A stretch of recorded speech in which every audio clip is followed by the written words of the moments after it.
بسم اللہ الرحمن الرحیم۔ السلام علیکم۔ یورپ اردو نیوز چینل میں خوش آمدید۔ یورپ کی چند خاص خبروں کے ساتھ آپ کی خدمت میں حاضر ہیں۔ برطانیہ کے شہر برمنگھم میں NHS نائٹنگل ہسپتال کھلنے کے 10 دن بعد بھی کسی بھی مریض کا علاج نہیں کر سکا۔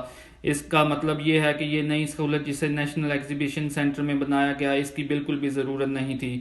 یونیورسٹی ہاسپٹلز برمنگھم کے چیف ایگزیکٹو نے کہا کہ اس سے ظاہر ہوتا ہے کہ NHS نے اضافی دباؤ کو جذب کر لیا تھا۔ انہوں نے کہا کہ اس اضافی صلاحیت کو کھولنا کبھی بھی بڑی بات نہیں ہوگی کیونکہ اس کے ساتھ ساتھ نئے سٹاف کی بھی ضرورت تھی، لہٰذا اس سے بہتر ہے کہ ہم عوام سے NHS کی عملے کی جان بچانے میں مدد کے لیے گھر پر رہنے کی اپیل کرتے رہیں۔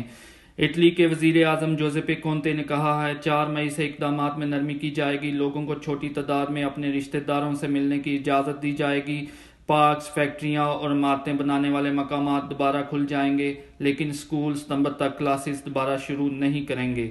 اسپین کے وزیر صحت نے اتوار کے روز واضح کیا ہے کہ اگر کورونا وائرس سے اعداد و شمار میں کمی کا سلسلہ جاری رہا تو بزرگ افراد کو 2 مئی سے واک کے لیے بھی باہر جانے کی اجازت ہوگی، اور اسپین میں 14 سال سے کم عمر کے 60 لاکھ بچوں کو اتوار کے روز پہلی بار 14 مارچ کے بعد باہر جانے کی اجازت دے دی گئی۔ فرانسیسی پولیس نے بلیک مارکیٹ میں فروخت ہونے والے 1,40,000 فیس ماسک پکڑے ہیں۔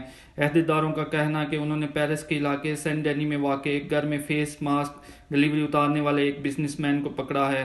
پولیس کے مطابق فیس ماسک بڑے منافع کے لیے تعمیراتی کارکنوں کو فروخت کیے جانے تھے۔ جرمنی میں کرونا وائرس کے پھیلاؤ کو روکنے کے لیے قوانین نافذ ہونے کے بعد جرمنوں نے گھر کے باہر فیس ماسک پہننا شروع کر دیا ہے۔ پبلک ٹرانسپورٹ اور دکانوں کے اندر زیادہ تر علاقوں میں ماسک کا استعمال لازمی قرار دے دیا گیا ہے۔